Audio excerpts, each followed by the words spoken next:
Hello मेरे प्यारे दोस्त, एक बार फिर से आप सभी का स्वागत है मेरे यूट्यूब चैनल ट्यूशन वाला में। जैसा कि आप सभी को पता है कि मेरी जो सीरीज है प्रेजेंट इंडेफिनिट टेंस, उस सीरीज का पहले टॉपिक है और मैं बहुत ही बेसिक से आपको पढ़ा रहा हूँ, है ना। अगर आप धैर्य बना करके रखेंगे तो आपको ए टू जेड यहाँ पर मिलने वाला है प्रेजेंट इंडेफिनिट टेंस। और इस प्रेजेंट इंडेफिनिट टेंस का मैं पहला टॉपिक अभी लेके चल रहा हूँ, जो कि पॉजिटिव के अंडर में आता है। Already I told you all that the topic will be continued for long time. ये काफी समय तक चलेगा, है ना। थोड़ा समय तो लगेगा लेकिन हर एक चीज आपको यहाँ पे मिलेगा। तो देखिए, जैसे इसके लास्ट वीडियो में मैंने कीप ऑन के बारे में बताया था। एक बार मैं थोड़ा सा रिवाइज कर दे रहा हूँ कीप ऑन के बारे में। What is keep on? It is a very simple topic that we have to know about this word. इसके बारे में समझना पड़ेगा दैट हम कीप ऑन का यूज क्यों करते हैं, किसी भी सेंटेंस में कीप ऑन का यूज क्यों करते हैं in the present indefinite tense. तो problem is here that if suppose कि हमारे प्रेजेंट इंडेफिनिट टेंस में अगर कंटिन्यू का सेंस आ रहा है, ठीक है, continuous tense or the continuous tense, the problem is that in the present indefinite tense we people have to use continuous। हमको प्रेजेंट इंडेफिनिट टेंस में कंटिन्यूअस सेंस लगाना है, तो in this case we have to use keep on. तो हमें यहाँ पर keep on का प्रयोग करना पड़ेगा। समझ में आ रहा है आपको जी? Next, so today's topic is, आज के जो हमारे टॉपिक, अब देखो जनरली जैसे हम कोई काम कर रहे होते हैं ना, तो हमारी एक हैबिट सी है कि just we peoples are doing the things or whatever I am teaching to you all, just first of all we have to connect it in our real life. हमको उसको अपने दैनिक जीवन से, जो डेली के हम काम कर रहे हैं, उसको रिलेट करना पड़ेगा, ठीक है। तो देखिए, हम लोग अक्सर कहते हैं अरे यार मेरा आज घूमने जाने का मन कर रहा है, या मेरा ये करने का मन करता है, मेरा वो करने का मन। व्हाट इज एक्चुअल, है ना, like a symbol by which we can identify that it is an indefinite tense. So ता है, ठीक है, ती है एंड ते है, ये तो है ही है। बट द फर्स्ट वीडियो, है ना, आई delivered all the things that how we can know about present indefinite tense बिना इसके, ठीक है। देखिए, ये जो है ना, मैंने पहले ही बताया था कि जो आपका ता है, ती है, ते है, ये एक भ्रम है। केवल यही हमारा सेंटेंस प्रेजेंट इंडेफिनिट टेंस को क्लियर नहीं करता है। इसके अलावा भी जिसमें ये नहीं होता है वो भी हमारा प्रेजेंट इंडेफिनिट टेंस होता है। उसको समझने के लिए हमारा जो फर्स्ट वीडियो है वहां पे आपको जाना पड़ेगा, जो इंट्रोडक्शन मैंने दिया था। तो वहां पर आप जाएंगे तो वहां पे आपको सारी चीजें मिल जाएंगी, किस प्रकार के सेंटेंसेस आएंगे, तो हम किस किस कैटेगरी में उसको डालते हैं। तो इस पे मैं ज्यादा बिलीव नहीं करता हूँ, बट यहाँ पर मैं आपको ये इसके बारे में इसलिए बता रहा हूँ क्योंकि जो सेंटेंस मैं अभी देने वाला हूँ, ठीक है, वो इसी पे बेस्ड होने वाला है। मान लो मैं एक सेंटेंस यहां पे राइट करता हूं कि मेरा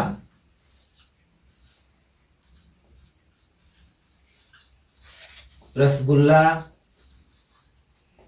खाने का मन करता है।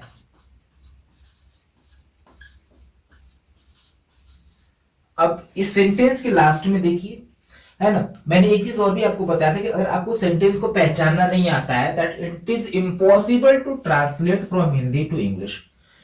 ये बहुत ही कठिन हो जाता है कि हम इस सेंटेंस को हिंदी से इंग्लिश में ट्रांसलेट कैसे करेंगे। So for that we have to know the sentence, है ना, whatever has been given to us, ये लिया कहां से गया है।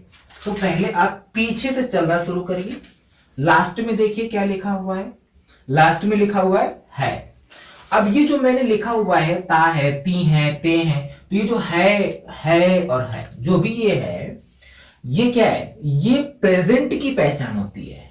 और जो ता, ती, ते, ये इंडेफिनिट की पहचान होती है। समझ में आ रहा है ना? That's what I told you, the differences between tense and time. इसीलिए मैंने बताया था फर्स्ट में ही कि टेंस और टाइम में डिफरेंस है। तो first we have to know what is the letter has been written in the end of the sentence। क्या लिखा हुआ है यहाँ पे? सबसे लास्ट में है लिखा हुआ है, और है का मतलब क्या हो गया, ये हो गया प्रेजेंट, राइट। अब सेकेंड वर्ड पे आते हैं। सेकेंड वर्ड के लास्ट में क्या लिखा हुआ है? ता, और ता किसको बताएगा? इंडेफिनिट को बताएगा, ठीक है। तो ये हमारा क्या बनेगा? टेंस प्रेजेंट का इंडेफिनिट टेंस बनेगा। समझ में आ रहा है? तो ये हमारा हो गया प्रेजेंट का इंडेफिनिट टेंस। अब देखो ये चीज तो समझ में आता है, राम जाता है, राम खाता है, राम हंसता है, तो वो बातें हमको समझ में आ रही है, उसको हम अच्छे से ट्रांसलेट भी कर लेते हैं। लेकिन यहां पर दे रहा है कि मेरा मन करता है। अब मन करता है तो इस मन करने की अंग्रेजी क्या होगी बताइए? मन करने की अंग्रेजी क्या होगी? मन को क्या कहते हैं इंग्लिश में? बताइए, मन को क्या कहते हैं? सॉरी, मन करना। देखिए, अब मन करने को आप फील भी कर सकते हो कि मैं फील करता हूँ, आई विश टू ईट, ये भी बोल सकते हो ना, बहुत सारे ऐसे आंसर भी आ जाएंगे, आई विश टू ईट, लेकिन नहीं, ये गलत हो जाएगा।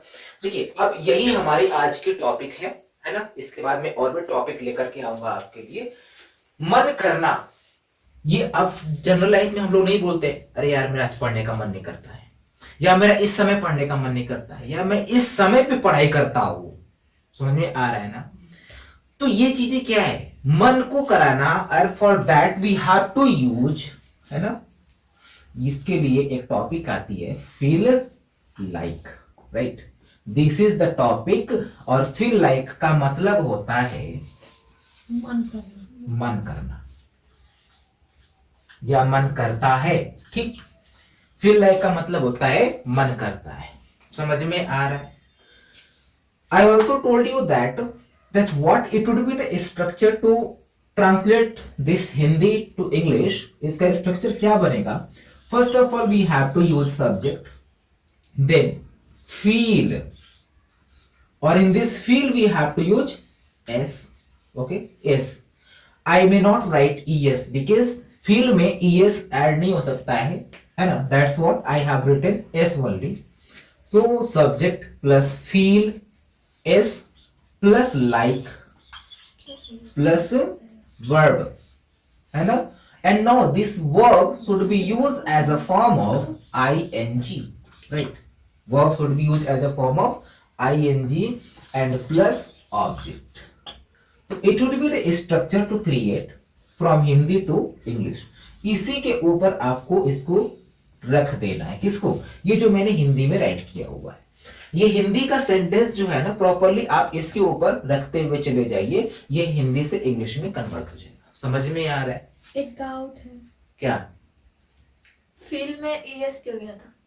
मतलब कि एस क्यों आ रहा है? आपका ये डाउट क्लियर हो जाएगा, मेरे दूसरी तीसरी वीडियो देखिएगा, है ना? आपका कोई भी ऐसा डाउट नहीं होगा, आपके दिमाग में वो क्वेश्चन आएगा भी नहीं जो उसका आंसर आपको मिल चुका होगा, ठीक है?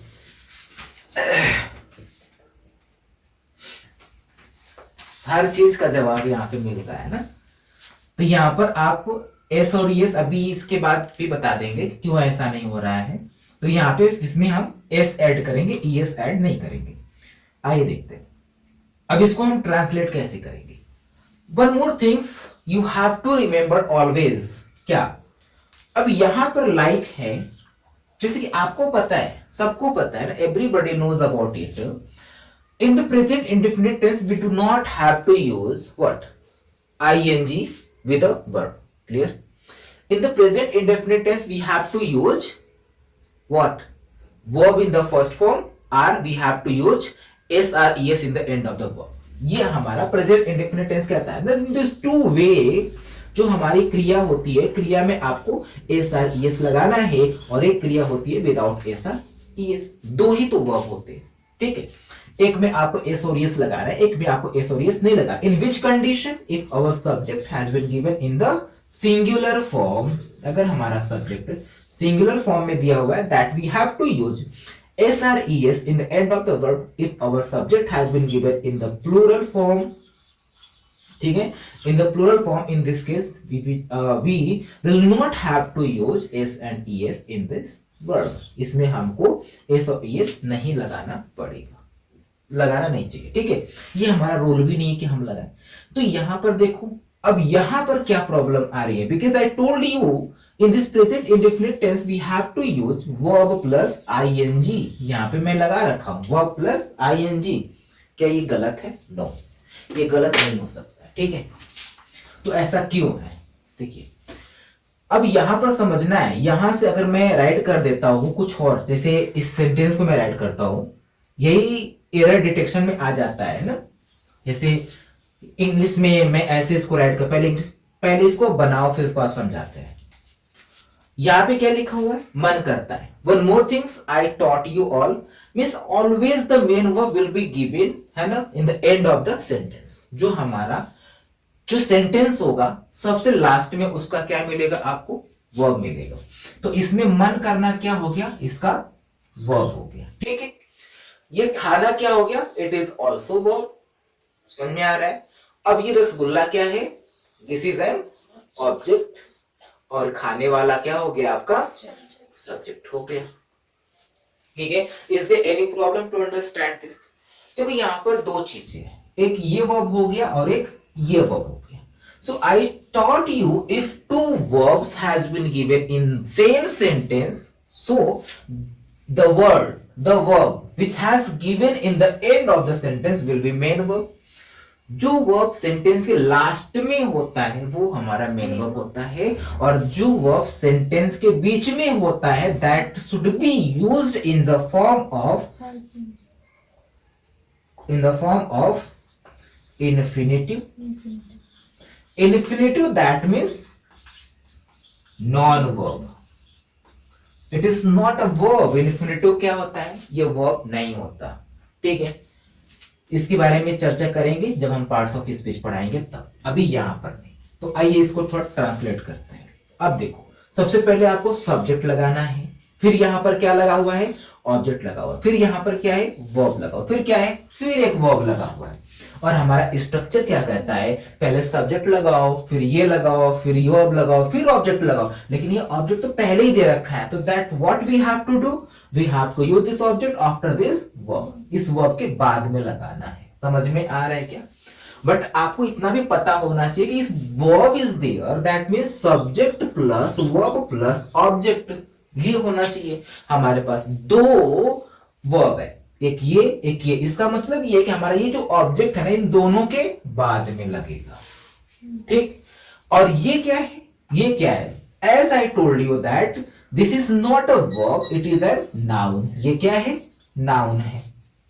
नाउन क्यों है, because I told you that it is a infinitive, ये इंफिनिटिव है, और इंफिनिटिव क्या होता है, एक नाउन होता है। समझ में आ रहा है आपको। तो यहां पे ध्यान देंगे कि इसके पहले ये वाला वर्ब आ जाएगा, इसके बाद ये वाला वर्ब जाएगा, और इसके बाद ये ऑब्जेक्ट हो जाएगा। समझ में आ रहा होगा। आइए इसको ट्रांसलेट करते हैं। पहले क्या होगा, मेरा, मेरा की अंग्रेजी क्या होती है, आई, ठीक है। I, sorry, I feel like, I feel like eating what? Rasgulla, है ना। I feel like eating rasgulla. ये बात समझ में आ गई आपको। यहाँ पे दिख रहा होगा, लाइक के बाद मैंने क्या लगाया।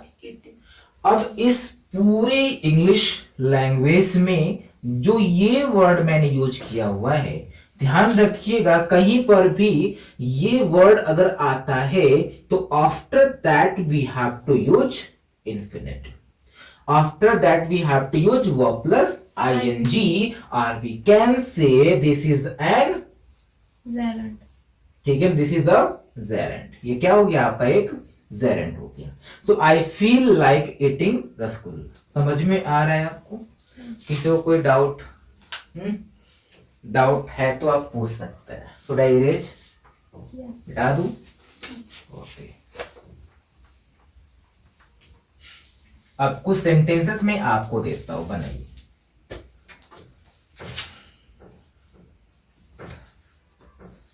मेरा रोज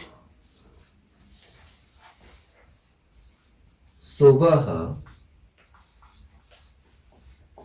टहलने का मन करता है।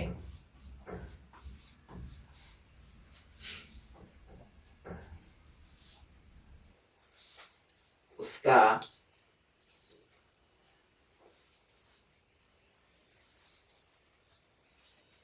स्कूल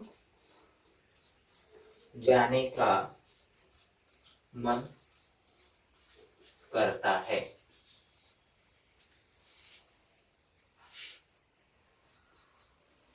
थर्ड, रवि का पराठे खाने का मन करता है।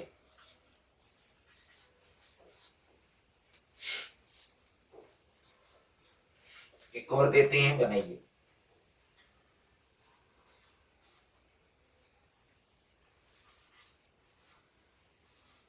रहीम का पढ़ने की इच्छा होती है। ठीक है, ये कुछ सेंटेंसेस है, आप इसको ट्रांसलेट करिएगा। ट्रांसलेट करने के बाद कमेंट बॉक्स में इसके आंसर दीजिए, मैं वहां पे आपको बता दूंगा कि आपका सही है या गलत है। ठीक है, डू इट फास्ट। ओके,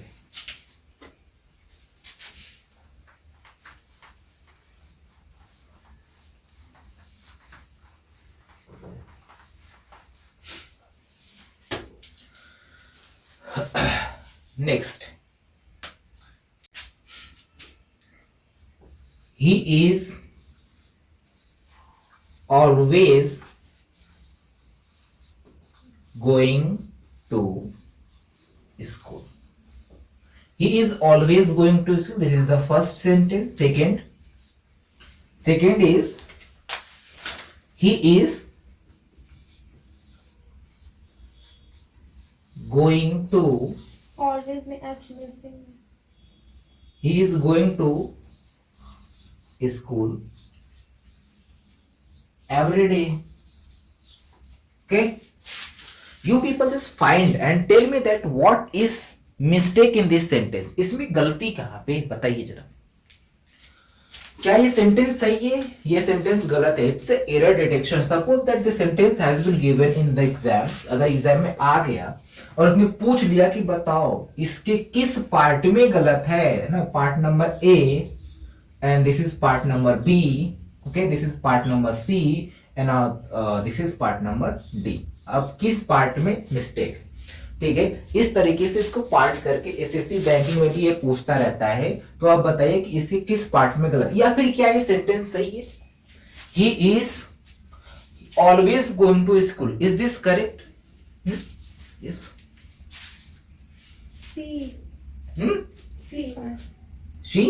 सी वाले पार्ट में she here going, why went होगा? हाँ, क्यों? हिंदी क्या निकल रही है? वो हमेशा स्कूल जा रहा है। Again in this one, A B, चलो सी एंड डी, बताइए ए में गलत है, बी में गलत है, सी में फर्स्ट गलत वाले है। में ए में गलत है। फर्स्ट वाले में ए में गलत है, क्यों गलत है?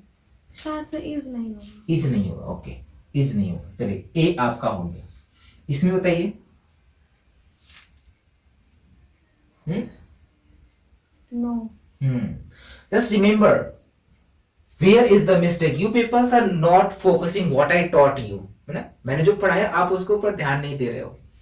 फर्स्ट है ना, first of all when I started okay to teach in the introduction video I taught you, if the work is in the habit, right, is in the habit, then or suppose that the work has been going to be done every day, अगर daily काम हो रहा है, बात समझ में आ रहा है ना, अगर कोई भी काम जो है वो डेली हो रहा है तो that should be translated in present indefinite tense, right? ये मिस्टेक है इसके अंदर, ये बात समझ में आना चाहिए ना, याद रहना चाहिए कि अगर कोई भी सेंटेंस जो है या कोई भी एक्शन जो है अगर वो डेली हो रहा है ना, तो वो कौन सा सेंटेंस होगा? वो होगा इंडेफिनिट। यहां पर मैंने क्या कहा? ऑलवेज। ऑलवेज मतलब हमेशा, और हमेशा का मतलब ये काम डेली हो रहा है ना, और अगर ये काम डेली हो रहा है तो यहाँ पे ना तो इज लगेगा और ना तो यहाँ पे आईएनजी लगेगा। समझ में आ रहा है ना? अगर ये काम डेली हो रहा है तो ये सेंटेंस में मिस्टेक यहां पर है। So what is the correct format of this sentence? तो इसको हम बनाएंगे कि ही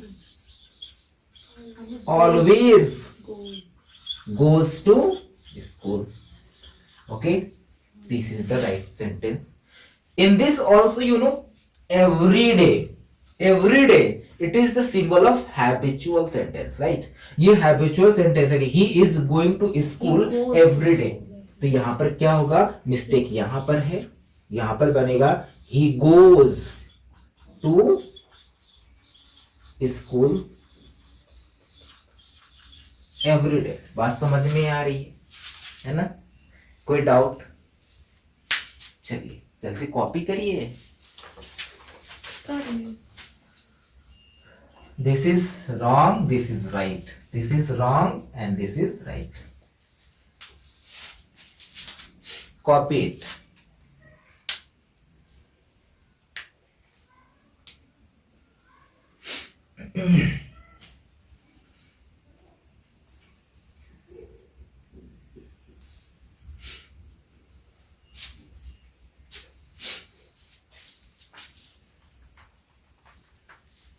rule.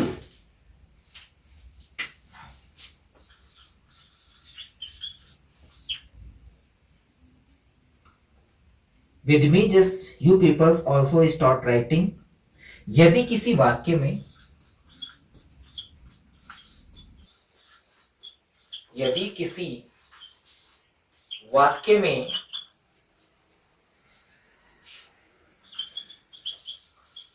Daily,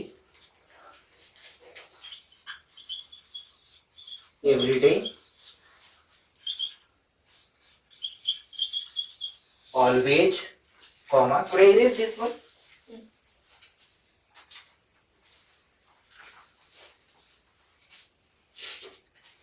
Always, comma, regularly,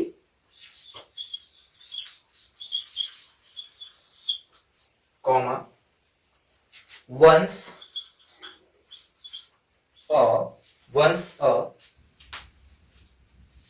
week, oblique, month, oblique, year, comma, twice a week, oblique, month, oblique, year, comma, seldom, comma, never, comma, hardly, comma, scarcely, comma, usually, comma, generally,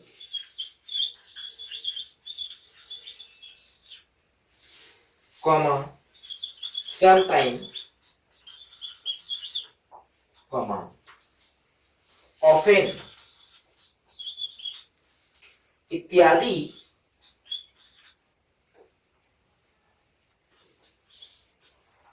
इत्यादि शब्दों का प्रयोग, इत्यादि शब्दों का प्रयोग समय का बोध कराने के लिए किया गया हो,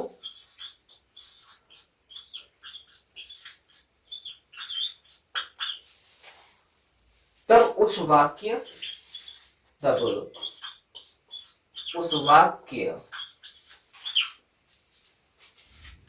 की क्रिया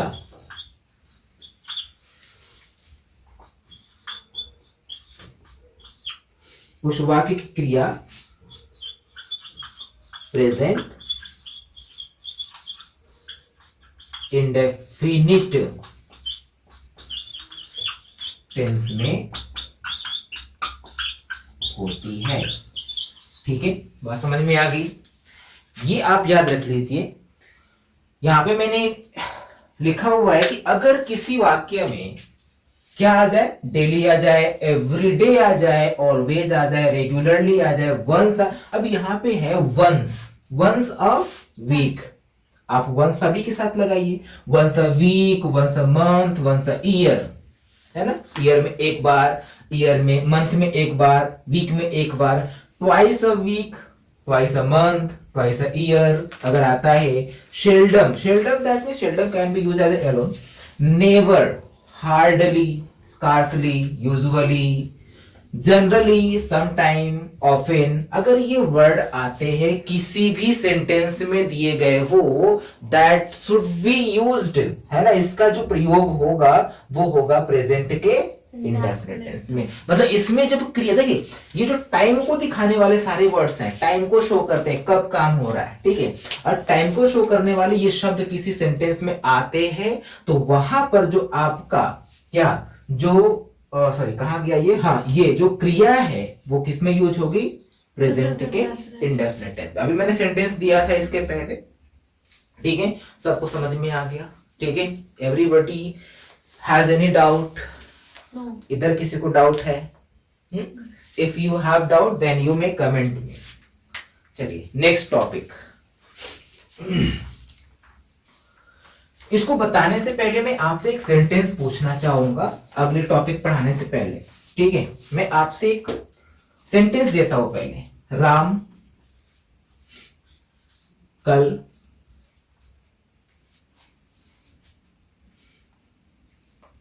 10 बजे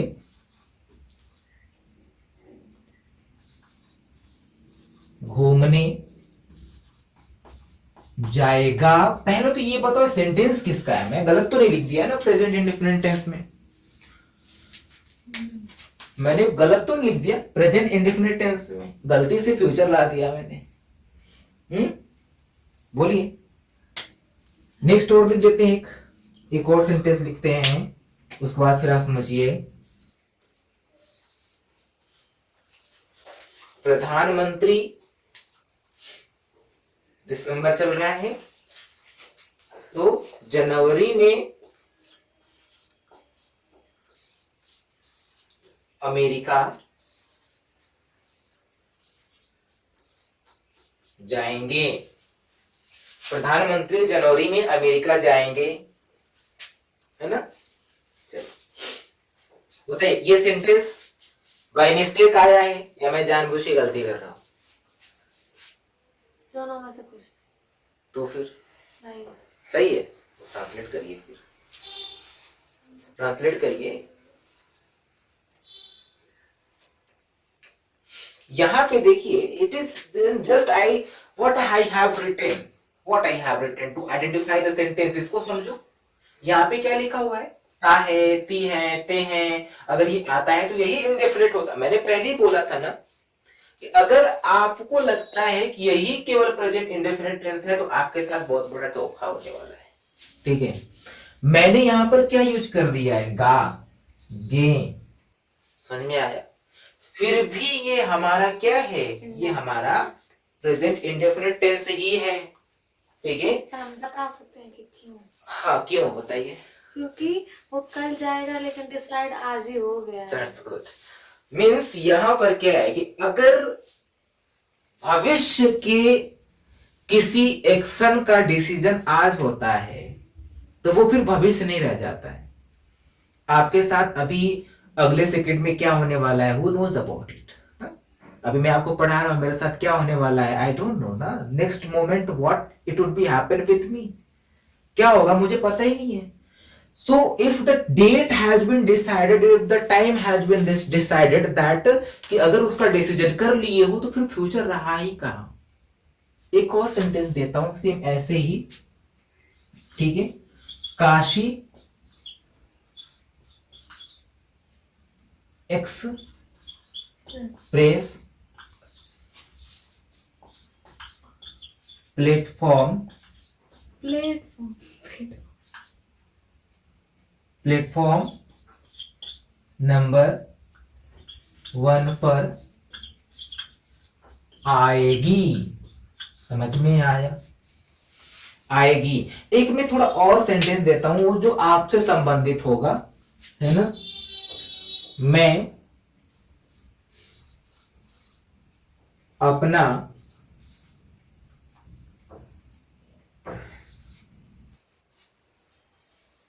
बर्थडे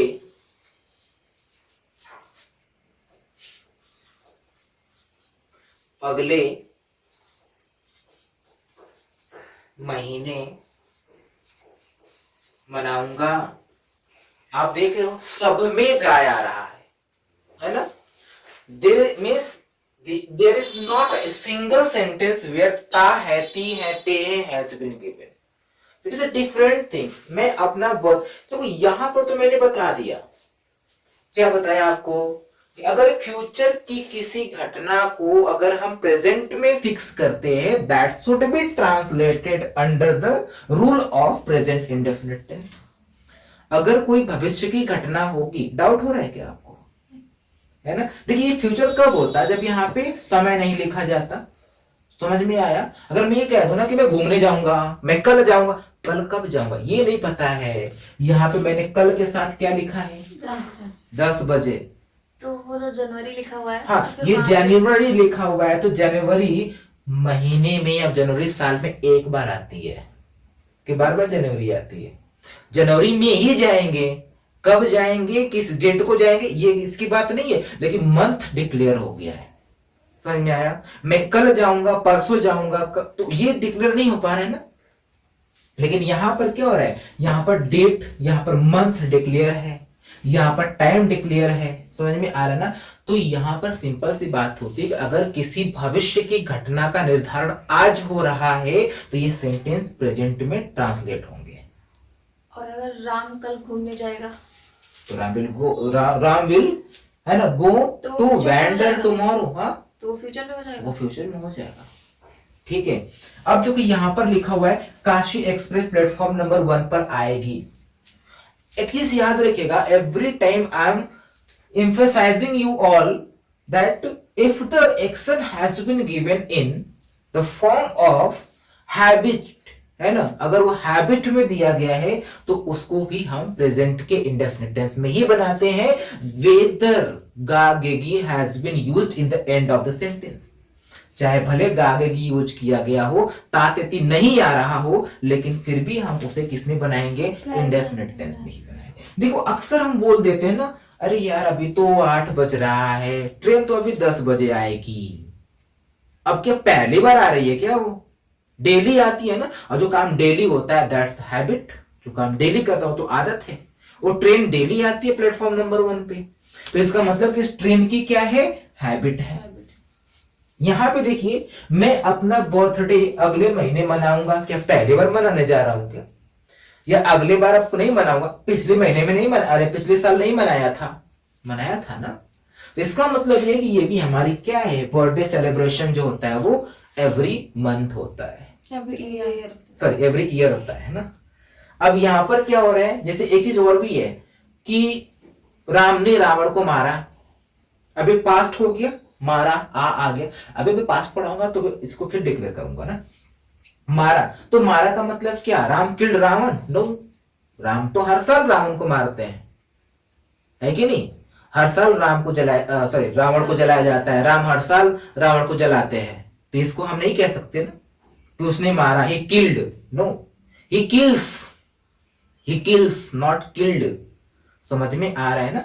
ये भी मैं बताऊंगा आपको। देखिए जैसे इसी में उसको भी पढ़ना है, पास्ट में जाऊंगा तो अलग बात है, यहां पर भी उसको भी पढ़ना है। Whether it is action of past time, but if the action is in the habit that should be translated under the present indefinite tense. अब पास्ट की एक्शन थी वो, सेंटेंस देखने, सेंटेंस बोलने से क्या लग रहा है? सेंटेंस बोलने से लग रहा है कि वो पास्ट में काम किया गया है ना। दशहरे में मारा था राम ने रावण को कब मारे? दशहरे में मारे थे। तो अब क्या अगले साल नहीं मारेंगे? काम खत्म हो गया रावण का? नहीं, फिर मारेंगे, अगले साल फिर मारेंगे, अगले साल फिर, मतलब ये हर साल मारेंगे उसको। समझ में आ रहा है ना? मतलब ये तो एक कंटिन्यूअसली हो गया, ये तो एक हैबिट में हो गया। राम की हैबिट हो गई है रावण को मारने की, हर साल मारते हैं। समझ में आ रहा है कि नहीं आ रहा है? तो अगर जो काम हैबिट में है ना वो प्रेजेंट में बनेगा, वो पास्ट में नहीं बनेगा, वो फ्यूचर में नहीं बनेगा, ये सारा काम हैबिट में है। समझ में आ रहा है आपको? तो यहां पर हम एक नोट में राइट कर सकते हैं, है ना। इसको अब इरेज कर दे, नोट में राइट कर सकते हैं यहां पर। नोट नंबर 1, किसी भविष्य की ऐसी घटना जिसका निर्धारण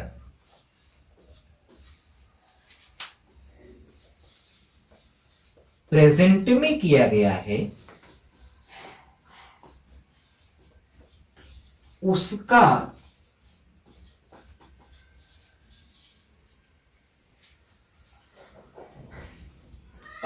ट्रांसलेशन भी प्रेजेंट के इंडेफिनिट टेंस में किया जाएगा। समझ में आ रहा है? टेंस में किया जाएगा। समझ में आ रहा है? किसी को कोई डाउट है?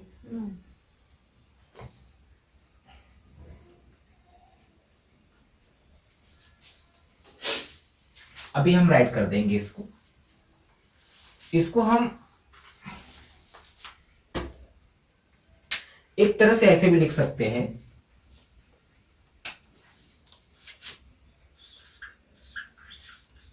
भविष्य की किसी निश्चित घटना को बताने के लिए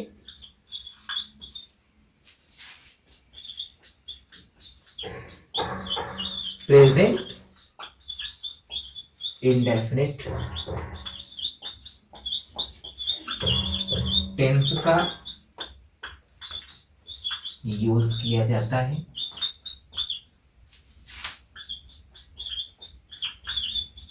समझ में आ रहा है?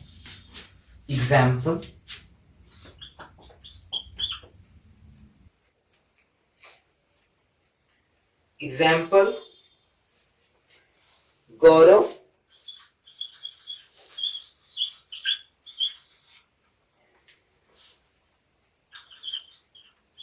will go to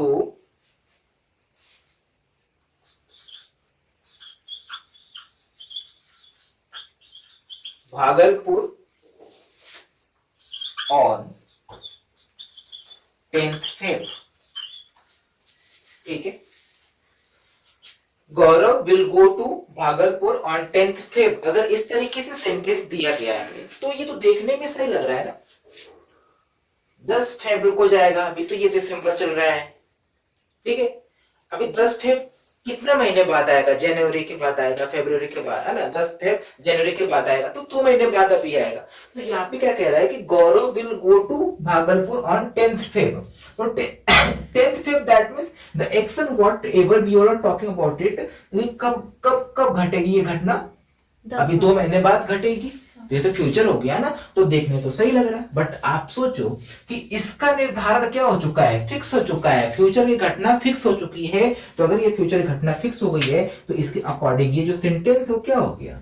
गलत हो गया। गलत क्यों हो गया? क्योंकि यहाँ पर क्या लगा हुआ है? विल लगा हुआ है, और विल यहां से हम रिमूव करेंगे और इसमें हम, समझ में आया?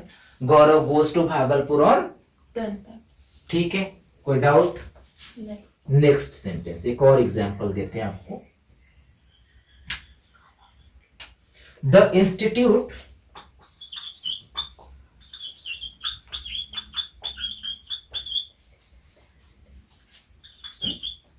will reopen in July. The institute will reopen in July. The institute will reopen in July. समझ में आ रहा है? आइए इसको देखते हैं, क्या ये सही है? ये सेंटेंस सही है? नहीं, ये सेंटेंस भी क्या है? रॉन्ग। क्यों? Because the specific month I told you every people knows about it. Suppose कि जो हमारा स्कूल है वो हमारा स्कूल कब बंद हो जाता है? जून में। ठीक है, स्कूल हमारा जून में बंद हो जाता है और खुलता कब है? खुलता कब है? जुलाई में खुलता है। ये क्या हो रहा है? एक तरह से देखो तो एक तरह से ये भी हो सकता है कि ये तो फ्यूचर की एक्शन थी जो फिक्स हो गई है। एक तरह से ये भी हो रहा है कि हमारा स्कूल हर साल जुलाई में खुलता है 1 महीना बंद होने के बाद। समझ में आ रहा है कि नहीं आ रहा है? तो एक तरह से क्या हो गया, एक तरह से ये हैबिट भी आ गया, एक तरीके से हैबिट में हो गया कि हमारे इंस्टीट्यूशन का जो हैबिट है को 1 महीना मई में बंद होता है, जून में बंद होता है, उसके बाद क्या होता है? वो जुलाई में खुल जाता है। तो इसका मतलब ये कि अगर ये हैबिचुअल सेंटेंस है तो फ्यूचर में कैसे जा सकता है? नहीं जा सकता। एक रीजन तो ये होगी। दूसरा रीजन यहाँ पर ये समझना है कि जुलाई क्या है? जुलाई इज अ फ्यूचर। तो फ्यूचर की किसी एक्शन को हमने फिक्स कर दिया है, तो फिर ये विल क्या कर रहा है यहाँ पर? समझ में आ रहा है आपको? तो यहां से फिर से हम विल को हटाएंगे और यहां से क्या करेंगे? एस लगाएंगे। इसी प्रकार से सेंटेंसेस आपको कंफ्यूज करते हैं। देखने से लगेगा पूरा सही है ना, लेकिन गलत रहेगा उसके अंदर, छोटी छोटी है ना मगर मोटी बातें। ठीक है, तो आई होप आप सभी को मेरी आज की वीडियो पसंद आई होगी। आज के लिए बस इतना ही है ना, फिर मिलेंगे नेक्स्ट वीडियो में नेक्स्ट टॉपिक के साथ। अगर आपको मेरी वीडियो पसंद आ रही हो तो कृपया लाइक, शेयर और सब्सक्राइब करना ना भूलें। Thank you.